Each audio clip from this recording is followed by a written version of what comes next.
Olen alati olnud suur jõulude austaja. Mulle meeldivad pimedal ajal jõulutuled, küünlad, kuuse ja kaneelilõhn. Jõulutoidud tekitavad nii õdusa ja turvalise tunde, särisevad verivorstid, hapukapsad, piparkoogid. See aasta ei tahtnud aga jõulutunne kuidagi tulla. Ei tea, kas soe ja sombune ilm siis ei lase päris õigel jõulutundel tulla, või siis äkki see, et jõuluaeg seostub minu jaoks ka aasta lõpuga. Ma kuidagi ei ole veel valmis, et juba jälle ongi aasta läbi. Justkui on ikka veel nii palju pooleli ja lõpetamata asju. Aga hoolimata minu tunnetest maailm ei seisa paigal ja vahel tuleb lihtsalt vooluga kaasa minna. Aga kindlasti ei lähe ma kaasa tarbimise, ostmise ja kalliste kingituste hullusega, mis kahjuks igal aastal inimesi jõulude ajal nii tugevalt tabab.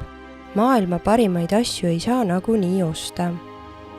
Seega parim kingitus on tunne, emotsioonid, aeg, mälestused.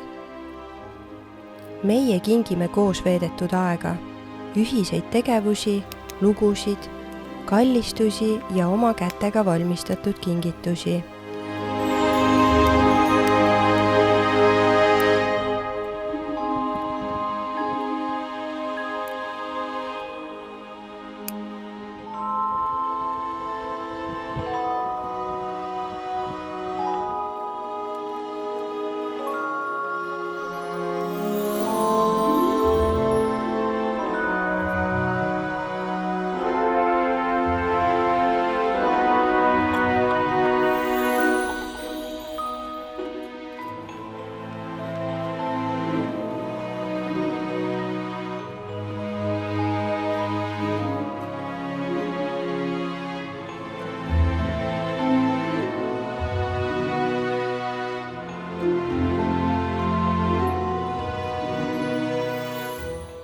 Viime maitsvad kingitused ka oma taluloomadele, kanadele kapsast, jänestele porgandit, lehmale ja lammastele kuivatatud leiba.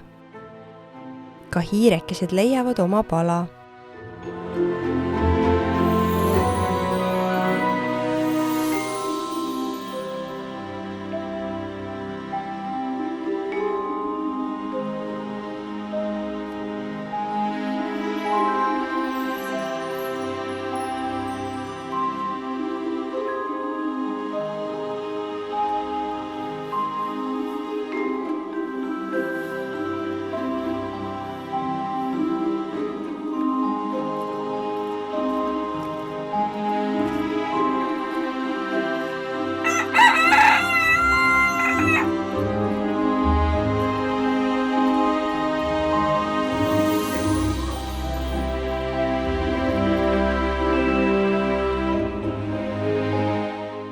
Teeme kõigile puhtad asemed ja võtame eraldi aja selleks, et viia neile midagi maitsvat.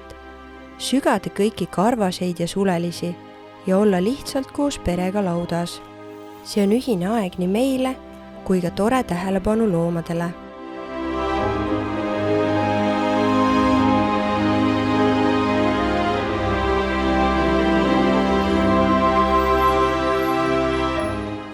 Oleme koos õnnelikud ja tänulikud selle eest, mis meil juba olemas on.